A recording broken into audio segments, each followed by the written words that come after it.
И секако не сум задоволен ако прочитам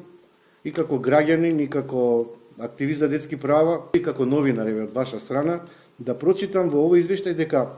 во собранието се говорело за загадувањето на воздухот,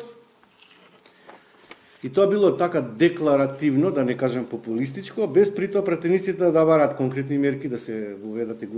европски регулативи, бидејќи целиме кон Европска Унија,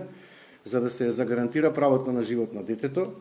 кога знаеме дека 3.500 луѓе годишно умираат и дека секој второ дете има проблем со респираторни болести во Скопје, Битола, Кичево, Тетово, Гостивар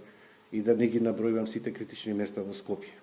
Во Македонија. Во Македонија, благодарам. Не е коректно претениците да вако чувствително прашање, право на живот,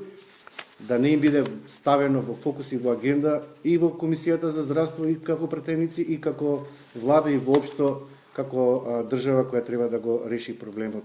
со загадувањето на воздухот и животната средина.